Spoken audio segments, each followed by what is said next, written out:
Entrepreneurship is about turning what excites you in life into capital so that you can do more of it and move forward with it.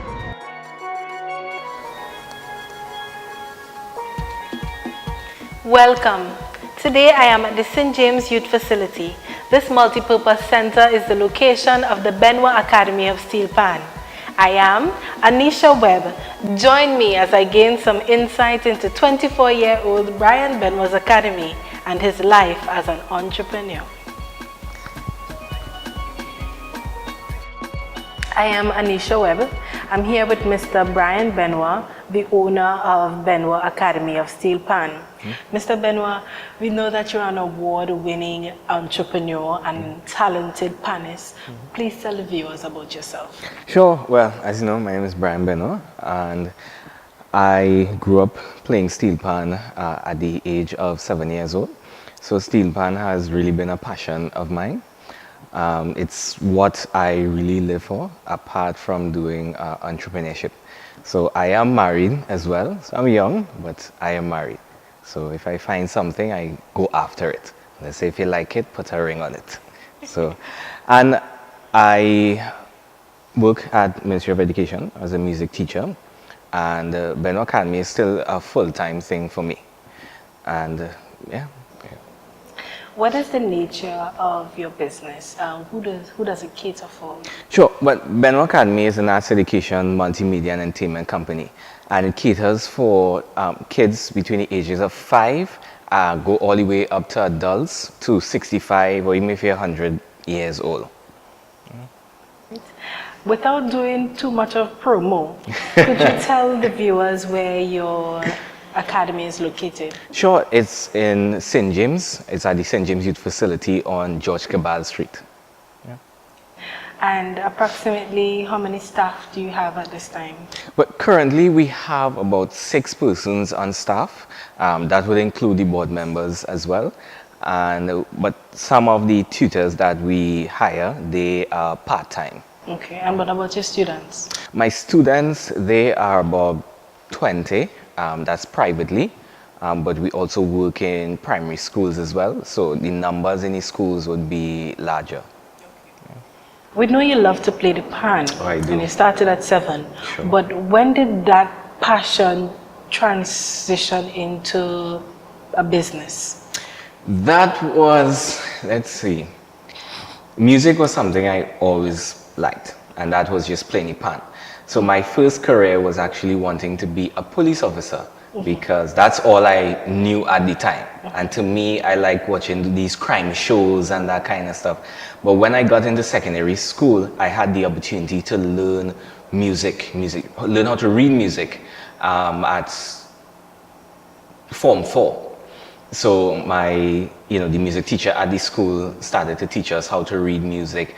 And I did the first grade in Royal Schools of Music and realized, hey, I have a really good talent for this, because I got a distinction and I felt like the brightest person in the school, because I would say I was like, real dunce, if I could say that.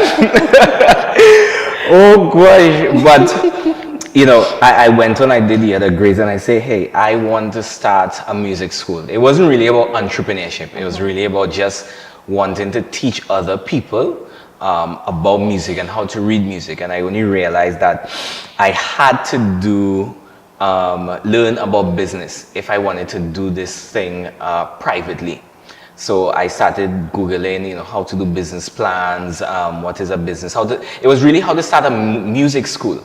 And then you had to start a business plan to do that and that kind of stuff. So, I went on and looked at different entrepreneurship courses. And I decided, hey, you know what? Music and entrepreneurship for me is the way to go. Because I couldn't sit down in a university for too long. I didn't have the qualifications to get in the first place. So, yeah. But, okay, so now you have your own academy. Yeah. Tell us about the startup. How was the capital? Was it a large capital that you had to start with? And how did you obtain it? Sure. Well, the startup capital in itself was a blessing and a miracle for me. What happened is that I created this animated cartoon called Legends of Panderica. And before I got instruments for the academy or anything like that, I was looking for innovative ways to teach kids about animation. But I did graphic design with YTEP, so I had some sort of drawing skills. And I say, this idea just came to me, hey, why not try do an animated cartoon? And Legend of Panderica was born. So I was going to this entrepreneurship course with Ibis and Custard that paid up to do it. And they were trying to get you to think innovatively. So I entered that same drawing and the animation into a competition called Ideas to Innovation. And in my category, I won the award. And that was the startup capital from the award, which was $75,000. So I used that to start the animation and a loan from Ibis to buy the instruments and develop the storybooks and stuff like that. So that was the startup capital there. All right, 75,000. Yeah. Was that even enough? Well, no. I mean, it's still not enough today. Animation is a lot of money. I mean, starting a business in itself is a lot of money. But what I know now, there's ways around it. Even though you don't have the money, there's a lot of ways. And besides the financial strain, what other issues have you faced in implementing a business? I would say my biggest challenge would have been the business model.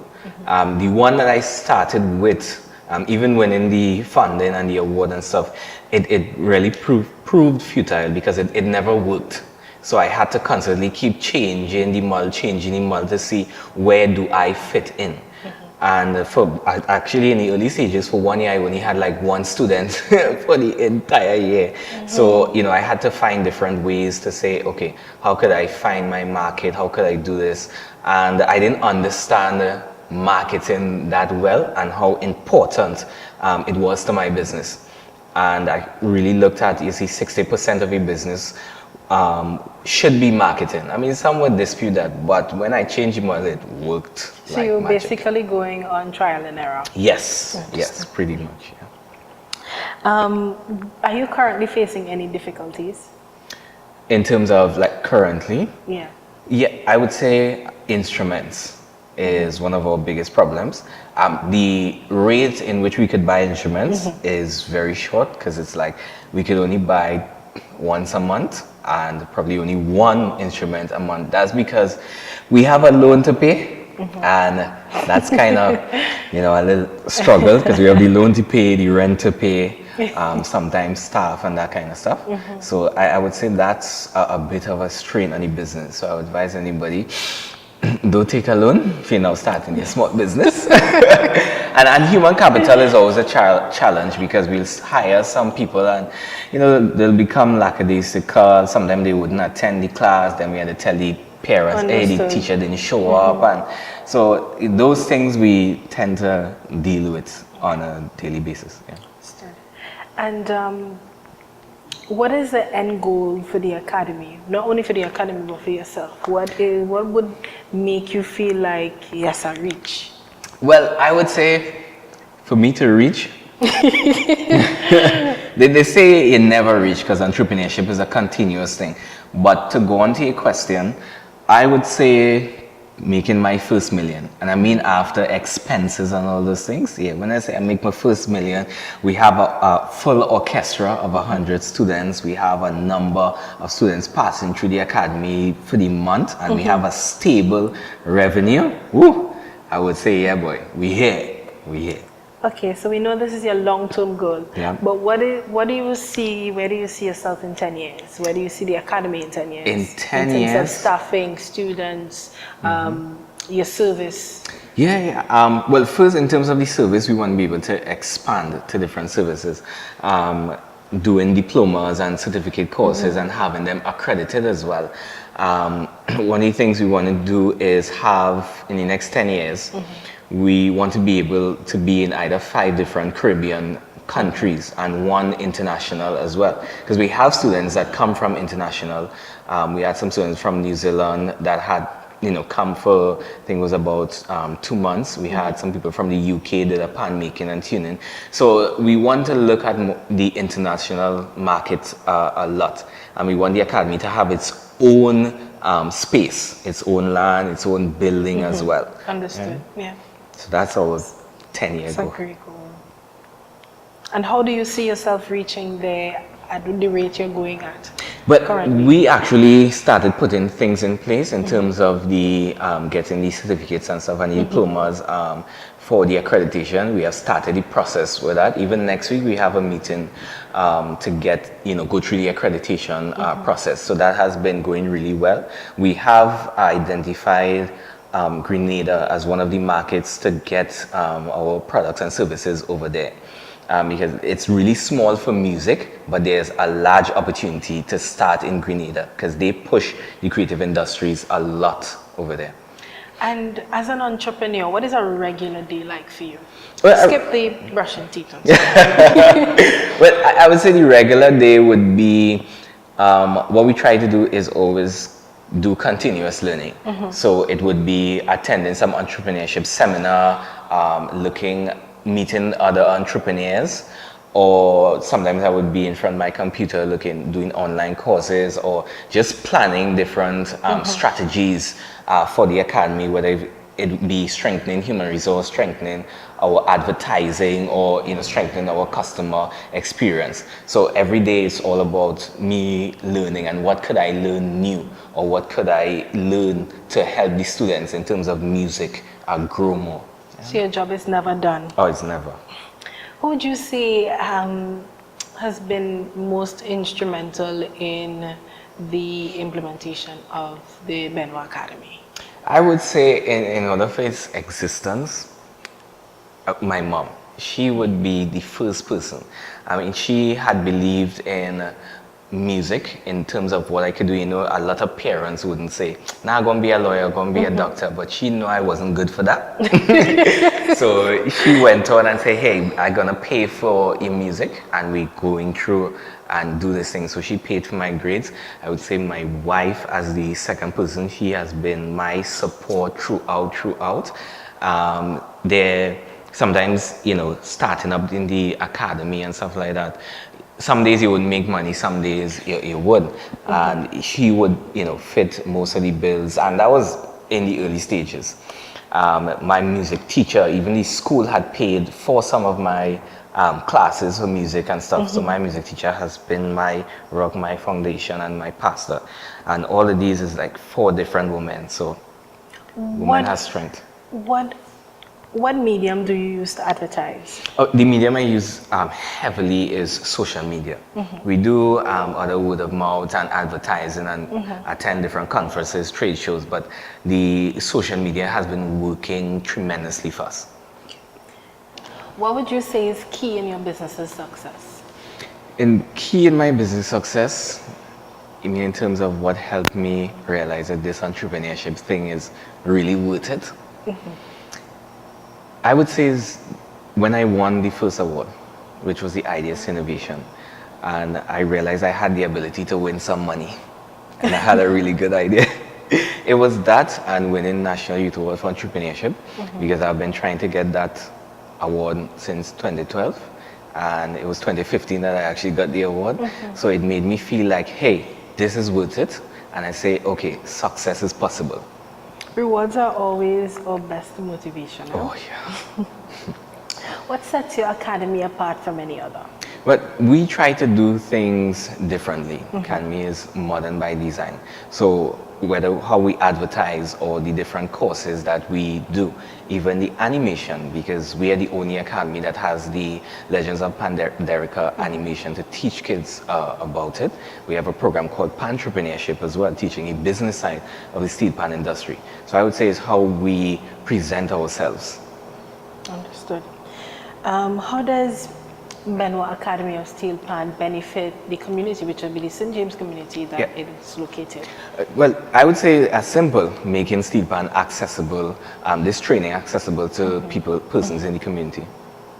What do you enjoy most about being an entrepreneur? Oh, learning. Besides being your own boss. No, I mean learning, the opportunity to impact other persons' lives, and in the process help other entrepreneurs or persons who want to understand entrepreneurship. Well, we know your strengths and weaknesses is what would break or make the academy. Yeah. Could you tell me some of your strengths and weaknesses? Some of my first strength, I think it should be my only strength, is never giving up. Never giving up, no matter what, and taking risks. Okay. And your weakness? My weakness, my weakness. What could I say? My weakness is stage fright. Really? Yeah, yeah. Even as an entrepreneur, sometimes we do these different talks, and I always have to coax myself. But thinking that you're playing the pan so long, you would expect that you... No, every time I'm scared, all the time. If you had to change one thing about Trinidad that affects your business, what would that thing be? Oh, that's simple. The government. Yeah. This environment is not conducive to helping young entrepreneurs or young businesses develop. It's more catered for big businesses when they're established. So I would change the government or change their policies for business. My next question mightn't be something that you want to talk about, but tell me about a time that you messed up. Oh, taking all them loans. Yeah, boy. Yeah, boy. That was against them loans. What that? No, that was the biggest mistake I've ever made, and that was one, and that was the most important for me, and also developing some of the products. At one time, I printed these materials for the academy, and it was like about 500 charts and stuff like that, and I didn't get people to proofread it and stuff, so I had to put all in the bin. Because I had a mistake on it, nobody was buying it. So, but apart from that, it would be those loans. I wasn't really much educated on them. I understand. I know you spoke about wanting to have more equipment, but what else would help the business to achieve its fullest potential?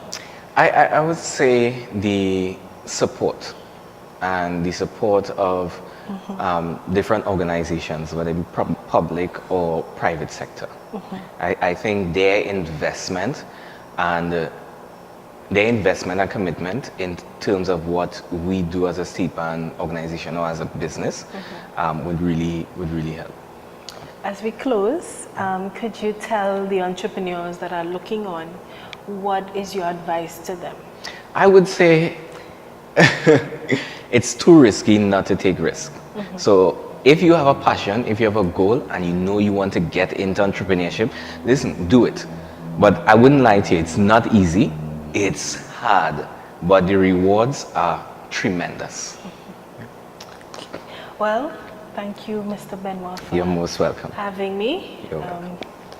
Sure, our viewers are very much satisfied by the things that you shared with us.